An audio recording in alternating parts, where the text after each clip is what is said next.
In this video, we are learning this chapter, The Skylark.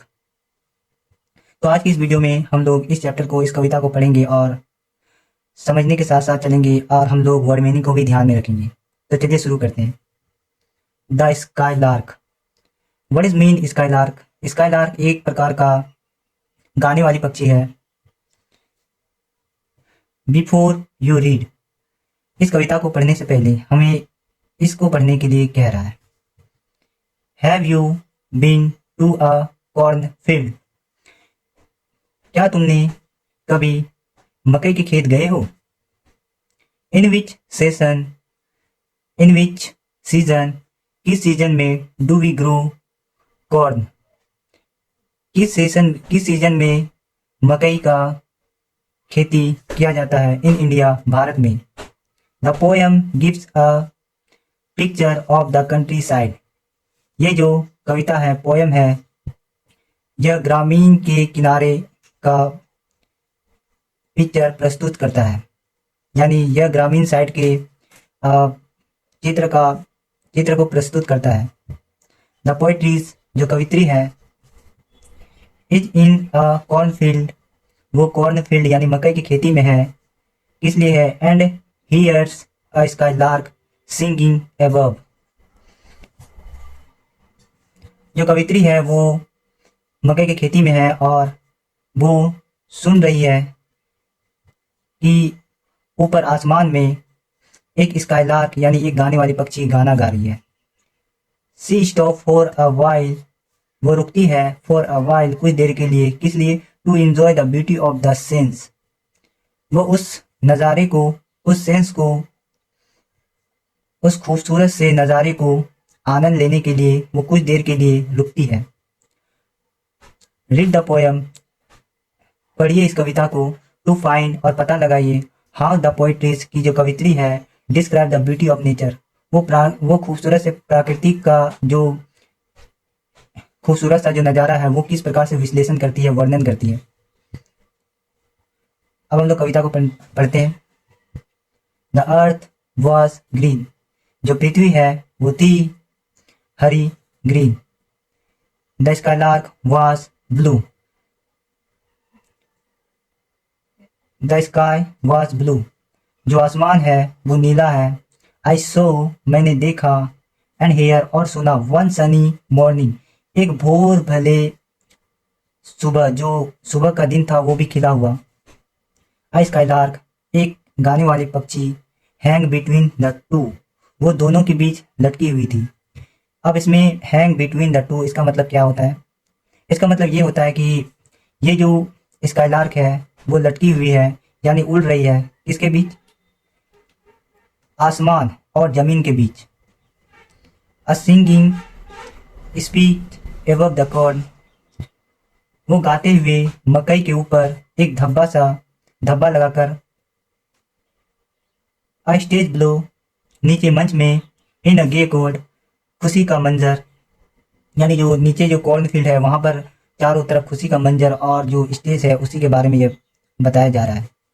Wild, जबकि butterflies, sorry यहाँ पर white है, माफ करना, जो पेंटिंग दिया गया है ना तो मुझे उससे थोड़ा अच्छे से नज़र नहीं आ रहा है, इसीलिए। वाइट बटरफ्लाइज, जो सफ़ेद तितलियाँ हैं, डांस्ड, वो नाच रही थी, ऑन द विंग, अपने पंखुड़ियों के जरिए। एंड स्टिल, फिर भी, द सिंगिंग स्काईलार्क सोअर्ड, जो गाने वाली पक्षी है वो उड़ रही है, सिंगिंग करते करते वो जो स्काईलार्क है वो उड़ रही है। एंड साइलेंट सैंग, कभी वो नीचे आती चुपचाप। एंड सॉर्ट टू सिंग, और वो गाते गाते उड़ जाती। द कॉर्नफील्ड, जो मकई का खेती है, स्ट्रेच्ड अ टेंडर ग्रीन, जो कच्ची मकई का जो खेती है वो फैली हुई थी, चारों तरफ हरियाली। To right and left beside my walk,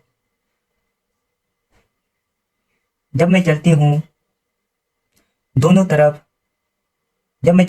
तरफ मकई का खेत है, और कभी राइट कभी लेफ्ट, दोनों तरफ लेफ्ट और राइट दोनों तरफ कॉर्नफील्ड है। आई नो, मैं जानता हूँ, he had a nest unseen, उनका एक, मैं जानता हूँ उनका एक घोंसला है जो मुझे दिखाई नहीं दे रहा है। समवेयर, कहीं ना कहीं, अमोंग द मिलियंस स्टाल्क, कहीं ना कहीं, किसी न किसी लाखों डंठल के बीच मौजूद होगा। क्या मौजूद होगा? उनका घोंसला जो मुझे दिखाई नहीं दे रहा है। एंड और as I paused to hear his song, जब मैं रुका उसका सॉन्ग सुनने के लिए, while sweep the sunny movement slide, जबकि जो वो खूबसूरत सा पल था वो फिसलते जा रहे थे बहुत तेजी से। पर है शायद he made set listen long, शायद वह बैठी हुई है, क्यों बैठी हुई है? सुनने के लिए उसका गाना बहुत देर तक।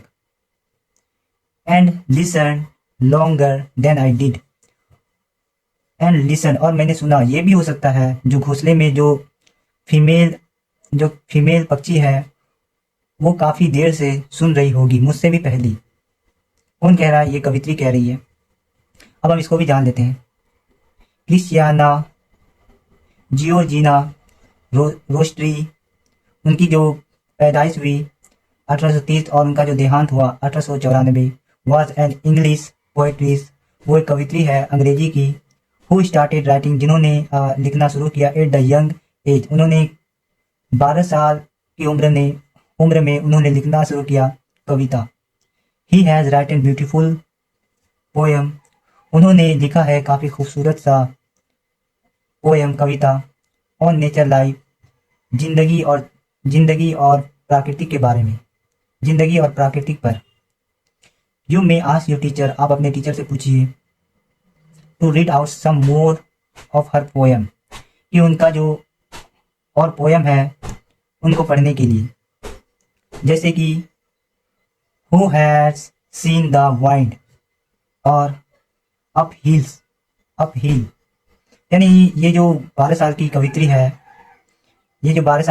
है, इन्होंने कई सारे खूबसूरत सा जिंदगी और प्रकृति के बारे में 2 कविता लिखा गया है। आप अपने टीचर से कह सकते हैं कि ये जो कविता है वो पढ़ाया जाए। अब यहाँ पर कुछ वर्ड मीनिंग है, उसको भी देखेंगे हम। नो द वर्ड्स, हमें इस वर्ड को भी जानना जरूरी है कि इस वर्ड में क्या है और इसका मतलब क्या है। हालांकि ये कविता से ही दिया गया है। स्काईलार्क का मतलब होता है अ स्मॉल, एक छोटा गाने वाला, सिंगिंग बर्ड, यह गाने वाला पक्षी है। फाउंड इन यूरोप, इन्हें पाया गया था यूरोप, एशिया और in the mountain of north Africa के पहाड़ों पर। गे का मतलब होता है हैप्पी। एकॉर्ड का मतलब एग्रीमेंट, सहमति। शॉर्ट, फ्लाई अप, ऊपर उड़ना। सैंक, वेंट डाउन, नीचे आना। टेंडर, काफी मुलायम। Soft. Stalk, the main stem of the plant और क्रॉप्स, जो मकई और पौधे के जो मेन तना, जो डंठल है, यानी जो डंटी नहीं होता है पेड़ का, उन्हीं को हम स्टल्क कहते हैं। पौधे का, जैसे हो गया पौधे का, मकई का। स्विफ्ट मतलब जो फिसलते जा रहे थे बहुत तेजी से। स्लाइड, मूव अवे, वो जो स्लाइड का मतलब होता है जो फिसलते जा रहा था, वो जो खूबसूरत सा पल, उसी से यह मूव अवे है। मतलब किसी चीज़ को फिसल जाना, जैसे अभी सुबह हो रहा है तो धीरे धीरे शाम हो रहा है, हम इसको मूव अवे इसको कह सकते हैं।